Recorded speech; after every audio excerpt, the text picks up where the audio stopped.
Welcome to our tutorial on using the deployment viewer script to review your QRadar deployment. In this video, we will walk you through the steps to effectively utilize the deployment viewer script, which allows you to gather important information about your deployment using the QRadar Console command line. First, log into the QRadar Console as a root user using SSH. Then, type the following command to display the available options for the deployment viewer script. This will provide you with the help menu, displaying all the available options and their functionalities.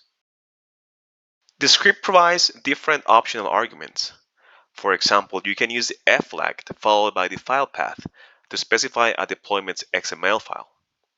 Also, the MH flag allows you to query information for a specific managed host.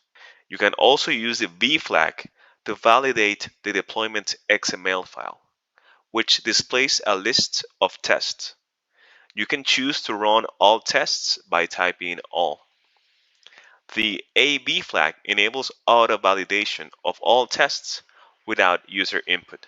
If you need to retrieve the available hosts and their corresponding IDs for querying, you can use the following command.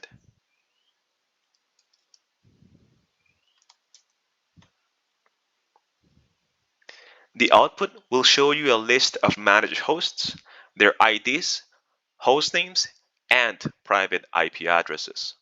You can then retrieve information about a specific host by using the MH flag, followed by the ID for that specific host.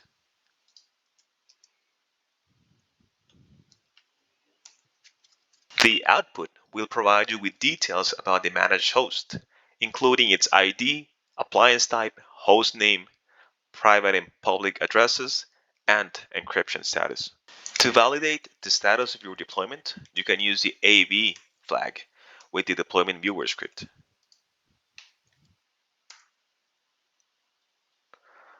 The output will show the results of different tests, such as comparing components in the deployment XML file with those in the deployed components table. Congratulations! You have now learned how to use the deployment viewer script to review your QRadar deployment. We hope this tutorial was helpful to you. Thank you for watching. If you have any further questions, please feel free to reach out. Don't forget to subscribe and stay tuned for more tutorials. Have a great day.